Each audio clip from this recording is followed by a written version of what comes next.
Hello student, today we learn about the stress management chapter number 1 session 2 in unit self management.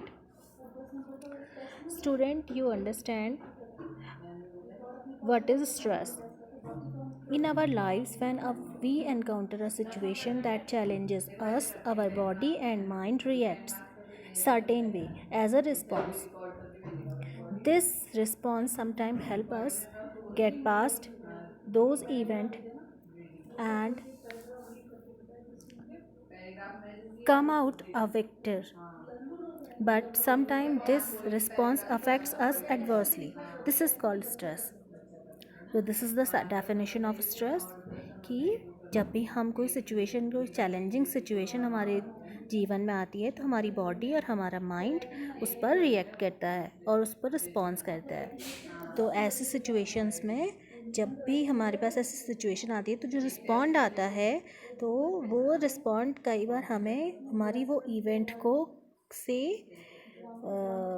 Cope up करने के लिए उसको victory करने के लिए हमारी ऐसी सिचुएशंस से डील करने के लिए कभी वो एडवर्सली डील करता है ऐसे इफेक्ट रिस्पॉन्स, कभी ठीक से डील करता है। तो ऐसी सिचुएशंस को, ऐसी चीज़ को हम स्ट्रेस कहते हैं।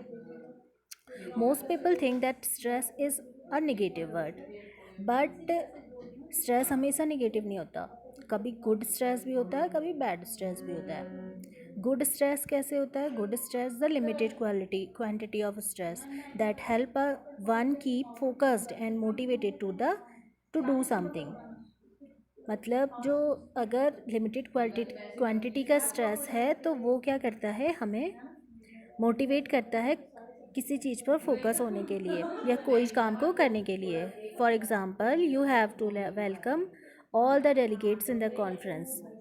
Although you are well prepared, but still you are feeling this stress. You are feeling butterflies in our stomach.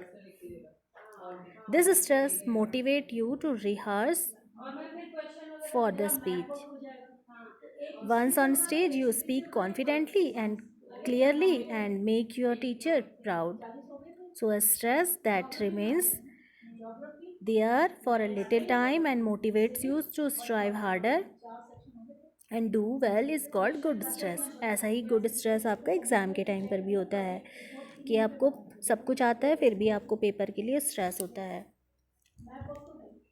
और जब आप वो पेपर पूरा कर लेते हैं तो, और अगर वो पेपर आपका अच्छा जाता है तो ठीक लगता है आपको। तो इसे कहते हैं हम गुड स्ट्रेस।